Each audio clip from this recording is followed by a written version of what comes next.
Shalom, shalom, shalom. Bonjour à vous par ici. Nous irons mettre mon papa est fidèle. Hein. J'ai mis mes jolies lunettes. Hein. Vous voyez ça? Voilà, c'est... Il y a du soleil dehors. J'ai mis mon béret enquêtrice. Bonjour, Marcelo Chunazi. Bonjour, bonjour, l'homme d'affaires. Je t'ai pas oublié, hein, Marcelo, et je vais toujours faire avec mon bouquet pour le mariage de mon enfant. Donc, du coup, monsieur Marcelo Chunazi, nous ne t'avons pas oublié ici. C'est que j'avais aussi déjà fouetté, préparé le mariage et tout. Maintenant, je suis de retour et tout. Je sais même pas si la lumière est bonne par là. Il y a beaucoup de soleil dehors. Hein. Donc, du coup, Marcelo, je suis de retour. Ok. Nous irons ici dire que nous cherchons la vérité de quelque chose. Mais en cherchant cette vérité, nous sommes obligés d'être très honnêtes et pas du tout malhonnêtes. Ok? Détruire Marcelo à tout prix et à tous les prix, moi je ne rentre pas dans ce délire. Est-ce que Marcelo est un assassin? Je vous dirai ici tout de suite non. Marcelo n'est pas un assassin parce que personne ne l'a vu prendre ses deux mains ou un bâton et cogner sur Blanche Chunazi. Personne n'a vu ce comportement. Est-ce que c'est un menteur? Oui, parce qu'il a menti publiquement et tout. Et quand nous parlons des choses de Dieu, nous devons d'être justes. D'accord? Au moins, si la personne t'attaque spirituellement, sachant que tu as dit la vérité, les attaques ne peuvent pas réellement t'atteindre. Mais quand on ment sur des personnes, ils sont libres de nous attaquer et ça doit nous attendre. C'est pour ça, moi, je resterai toujours sur le droit chemin pour vous dire la vérité et rien que la vérité. Et cette vérité qui ne vous plaît pas, au fait, parce que les sorciers, les occultistes, les ténébreux, et tous ces groupes-là, bêtes-là, d'accord, ils n'aiment pas la vérité. Eux, quand ils vont pour détruire quelqu'un, ils veulent que tout le monde aille dans cette direction, ce qui ne sera pas mon cas. Je suis navrée de vous décevoir. Est-ce que Marcelo est un assassin selon la marche? Sincèrement, non. Est-ce que Marcelo est un sacrificateur de vie humaine? Il a voulu me bloquer mon esprit en Bulgarie? Oui. Parce que c'est ma famille qui l'a convié avec le prêtre, le vicaire du prêtre. C'est ces groupes-là qui m'ont attaqué toute la nuit. D'accord? Donc pour moi, c'est un sacrificateur de vie humaine et ça, c'est une histoire mystique. D'accord? Donc nous ne pouvons pas prendre le mystique et venir dire que quelqu'un est un assassin. Ça là, ça n'a pas son sens. Bon, je vais déjà peut-être enlever ces lunettes. C'était pour commencer, pour l'entrée en la matière. Donc maintenant, nous allons parler clairement. Est-ce que la belle de famille de Marcelo Chunazi est très honnête? Sincèrement, non. C'est aussi un groupe de menteurs. Pourquoi? Parce que le téléphone de la maman techno, ça a enregistré Blanche, apparemment sur des sujets qu'il fallait publier dans les réseaux sociaux pour détruire Marcelo Chunazi et tout. Mais là, le coup de fil que Blanche a eu avec sa maman le dernier jour qu'elle était à Bruxelles, soit. Pourquoi ils ne mettent pas ce coup de fil vu que le téléphone techno enregistre tout? J'ai entendu un voice qui s'est passé dans le groupe familial par rapport à la procédure de Marcelo Chunazi, où ils ont parlé par rapport à qui cherchaient des avocats, mais n'ont pas les moyens financiers. Mais comment voulez-vous que une réunion que vous avez eue en famille, dans un groupe privé, le voice se retrouve en public? Cette famille, c'est des manipulateurs. Je vous ai déjà dit ici, j'ai fait toutes les vidéos qui sont là. Ces gens-là finiront par vous dire la vérité. Qu'est-ce qu'ils réclament vraiment à Marcelo Chunazi? Ils n'ont qu'à vous dire cette vérité. Hein? Tout ce que Mamou nous a raconté ici, moi j'ai écouté Sylvie. Il y a Sylvie qui parle sur la vidéo de Mamou. Elle dit que le corps était comme si Blanchette dormait de son retour de Turquie. Mais quelques jours après le jour de l'enterrement, le corps est un peu noirci. Mais pas noirci comme du charbon de bois du contact, comme Mamou nous a dit. Et quand je vois les questions que tu poses, Mamou, ma soeur, j'ai l'impression que tu veux forcer Sylvie à aller dans la direction que Marcelo est un assassin. Ça, c'est pas normal non plus, ma soeur. Quand on parle les choses, qu'on dit qu'on parle pour Dieu, nous devons être honnêtes. Parce que même ici en Europe, si tu vas donner la mort à quelqu'un et qu'il n'y a pas de preuve, présumée innocence, ça s'appelle. Donc, vous ne pouvez pas venir dire que Marcelo allait faire le coup en Turquie. Vous avez quelle preuve? le père Capuchula ou c'est Papuchula là, que vous accusez à tort à travers, si ce papa n'a jamais été en Turquie et que c'est un occultiste, même un sorcier, ce papa a le droit de vous maudire. Il a même le droit de vous envoyer les missiles spirituels. Oui, parce que vous mentez sur lui. S'il n'a jamais été en Turquie et que vous le salissez, vous mentez sur lui, sur un sujet qui n'est pas fondé, il est libre de vous attaquer. Ce n'est pas comme ça qu'on cherche la vérité. Vous ne pouvez pas aller défiler dans les rues, la marche pour Blanche. Nous qui voulons la vérité, nous voulons que les esprits captifs dans l'église de Marcelo Tunasi soient libérés. Et pour que ces esprits qui sont en captivité soient libérés, c'est dans la prière que nous devons entrer. Et non pas dans un combat de chair, un combat physique, ça ne fonctionne pas. Donc nous avons l'impression qu'il y a des personnes qui en veulent à Marcelo Tunasi parce qu'il allait épouser une malienne canadienne au lieu d'épouser une congolaise pour toujours continuer la sorcellerie, et continuer à sacrifier les âmes et continuer à profiter de cet argent avec une congolaise. Ça serait mieux passé qu'aller chercher une malienne au Canada. Ça, c'est ce qui dérange beaucoup de Congolais et nous qui avons l'intelligence, nous l'avons compris depuis très longtemps et ce n'est pas nous qui allons vous accompagner dans ce délire. Nous qui parlons de Dieu, ce qui nous intéresse, c'est les esprits captifs, mis en captivité chez Marcelo Tunasi, la compassion de cruauté qu'il faut délivrer. C'est aux fidèles qu'il faut parler, de ne plus aller dans ces conneries. Blanche Tunasi a mangé de l'argent sale. Les voyages que Blanche faisait dans les hôtels, vous croyez qu'avec ces 100 000 € qu'elle a eu de son papa, elle pouvait faire tous ces voyages? 100 000 $, ça va vite. Si tu veux faire toute cette vie de luxe qu'elle faisait, ce n'est pas possible. Vous qui cherchez que Blanche souffrait, quelqu'un qui souffre, ça se voit sur son physique. Cette femme ne souffrait de rien. Elle avait un teint lumineux dont elle utilisait les bons produits de grande classe. Elle pouvait voyager partout, partout. D'accord? Donc, vous ne pouvez pas venir ici nous raconter d'autres choses. Au début, Christophe a dit comme quoi il ne voulait pas l'argent, il voulait le passeport, le certificat de décès et puis le dossier médical de Blanche. Mais aux dernières nouvelles que Christophe a parlé en grondant, il a dit que Marcelo va leur donner de l'argent. Petit à petit, la belle famille de Marcelo nous dira la vérité vraie. Quand la dame là, Patricia, un nounou, explique un peu le voice, l'audio là. Elle explique qu'entre Joujou et sa soeur Blanche, ça ne se passait pas bien. Mais quand vous écoutez Joujou parler dans une vidéo où elle dit comment si elle veut des baskets, des chaussures à 120 $, elle se les offre. Si elle veut un beau jean de marque, elle se l'offre. Personne n'est jamais parti à la parcelle de Marcelo pour aller lui demander quoi que ce soit. Vous sentez déjà qu'il y a un problème de fond.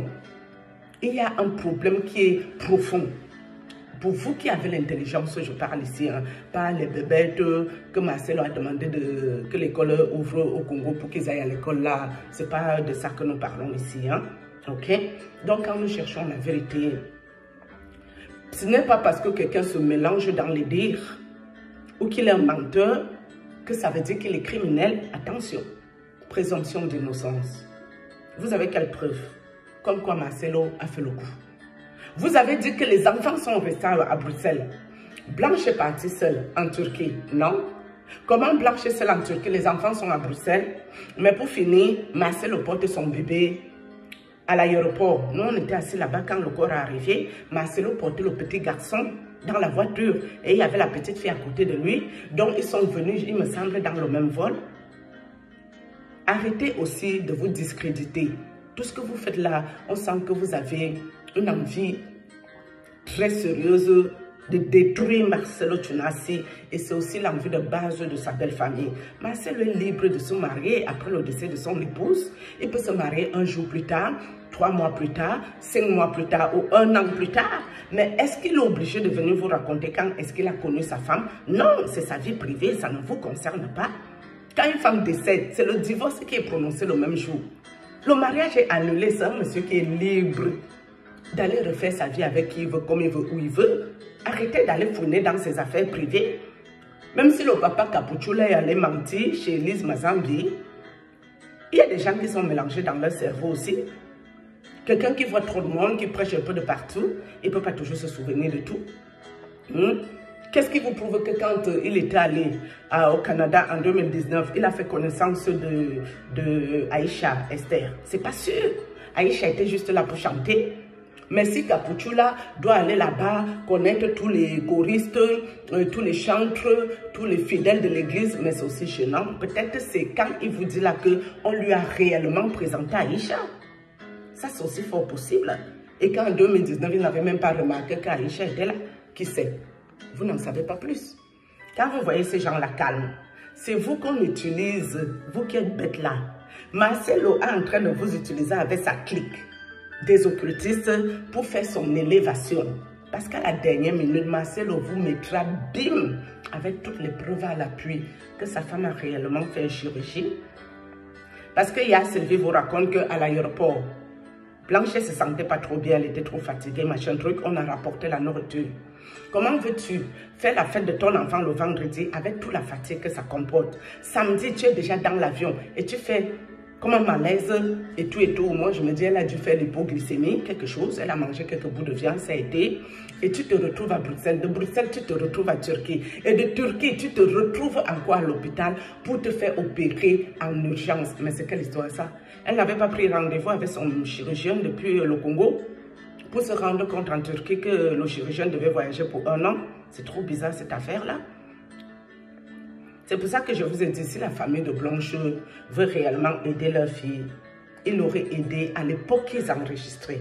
Parce que quand Sylvie dit qu'elle a enregistré Marcelo tout le temps, mes amis, à quel moment veux-tu vivre avec quelqu'un, tu l'enregistres? C'est très malhonnête, ça ne fait pas très honnête tout ça, ce genre de comportement. Hein? Tu parles avec quelqu'un, tu commences à l'enregistrer, mais c'est pourquoi au fait, ils n'ont pas vu le corps. Après, ils ont vu le corps. Ils ont eu 6 valises. Non, c'était plutôt 11 valises. Ils confirment que Marcelo a raison. Ils savaient de quoi leur soeur est décédée. Non, ils ne savaient pas. Le corps était trop clair. Le corps est devenu du charbon de bois trop noir. C'était un poison direct, mais même la maman n'est pas claire. Hein. Vraiment, je suis désolée. Il faut dire la vérité aux gens, la vérité qui leur fait mal. Même cette maman de Blanche n'est pas très claire dans ce qu'elle fait. Pourquoi? Parce que quand elle a intervenu sur un panel, elle a dit comme quoi elle ne pourrait pas venir intervenir dans les réseaux sociaux, que Marcelo sera toujours le papa de ses petits-enfants et que c'est une histoire de famille. Mais pourquoi cette maman prend encore un voice où elle appelle bonjour papi ou c'est quoi? Il y avait ceci, il y avait l'autre, ils ont mis un poison direct, ils m'ont fini ma fille, patati patata. Pourquoi est-ce qu'elle donne ce voice pour que ça se retrouve dans les réseaux sociaux alors qu'elle dit qu'elle n'a pas besoin de parler dans les réseaux sociaux? Vous ne voyez pas qu'il y a un gros problème? Comment ça se fait qu'une famille, qu'on nous dit qu'il y a 2 avocats, mais ces gens se retrouvent dans une réunion familiale où ils ont besoin que vous cotisez votre argent pour prendre des avocats?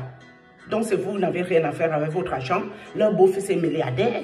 Leur fille, de son vivant, vivait la vie de grand luxe opulente. Elle était milliardaire. Et comment ça se fait qu'elle était milliardaire? Elle ne s'est pas préparée en conséquence. Tout le temps que tu voyages, même en pleine santé, tu sais qu'un vol peut faire un crash. Tu sais que tu peux ne pas être de retour. Donc, tout ce que tu dois faire, tu t'organises en avance. Donc, elle n'a pas laissé l'argent à sa famille au cas où qu'ils aient quand même que sa maman ait de quoi faire. C'est vous qui devez cotiser pour ces bêtises-là. Pendant qu'une femme a vécu le luxe toute une vie, et il est temps qu'elle aille travailler cet argent que son mari l'a sacrifié, on s'en fout. Quand cette femme est décédée, moi j'ai commenté chez Marcelo Tunasi pour lui dire que quand un faux pasteur occulte sacrifie sa femme, nous on s'en fout. Parce qu'elle-même elle a accepté d'entrer dans ça et les pauvres âmes ont péri dedans. Il est temps qu'elle aille aussi retrouver ses âmes et travailler cet argent. Il est où le problème? Un argent que tu as mangé. Son mari est quoi? Il a gagné l'euro-million. Son entreprise s'appelle comment? Marcelo Tunasi, son entreprise s'appelle comment pour être milliardaire? En sacrifiant les âmes innocentes pour aller travailler en Bulgarie et je ne sais plus dans quel coin du Congo. Il faut arrêter ce que vous faites. Vous ne cherchez aucune justice de rien du tout. Vous cherchez juste à vous faire voir ou à démolir Marcelo Tunasi, je n'en sais rien. Mais pourquoi vous voulez le démolir au fait? Si vous ne pouvez pas aider les âmes en captivité à sortir dans ça, ça sert à quoi? C'est quelle aide que vous cherchez au fait? Ça prouve que vous êtes les mêmes groupes, c'est-à-dire Job 36. Allez lire Job 36. Adieu la vengeance, adieu la rétribution en temps réel. Mais si vous vous comportez comme le passage de Job 36, vous êtes au même pied d'égalité que Marcelo Tunasi, lui au moins dans ce qui fait gagner les milliards. Mais vous gagnez quoi? Allez détruire, à mentir sur lui. Bon, lui-même aussi c'est un grand menteur. Mais entre vous, vous êtes tous des menteurs. Cette vérité vous fait mal, hein? Mais je vous ai déjà dit, le premier qui tente de m'attaquer spirituellement, c'est mal me connaître. Et c'est celle qu'on attaque avant n'importe comment. Hein? La dimension que je suis arrivée avec Dieu là, le premier qui va s'hasarder de mettre sur pied, c'est ça. Sur ce, je ne peux pas continuer trop cette vidéo. Je crois que je vais ressortir ici pour décrypter les affaires de Mamou et Ya Sylvie, de celle qui défend aussi Marcelo Tchounassi, parce que la version de celle qui défend Marcelo, c'est une version que je vous ai déjà racontée ici, avant même que cette fille vienne parler. D'accord? Mais vous n'aimez pas la vérité. Quand vous aussi la sorcellerie vous prend, vous les sorciers, vous êtes déterminés pour la destruction. Donc vous êtes les mêmes gens. Vous ne pouvez pas reprocher à Marcelo ce que vous faites. Sauf que vous, dans ce que vous faites, vous êtes toujours aussi pauvre. Lui au moins fait ça bien, gagne des milliards. Je vous ai dit, quand vous êtes des sorciers, mes amis, faites bien la sorcellerie et gagnez bien dedans. De toutes les façons, vous connaissez votre direction à la fin de vos jours. Vous irez en enfer. Vous, tous les groupes de sorciers. Moi, je ne vous aime pas. Et je vous emmerde. Et vous n'allez rien faire. Sur ce, shalom.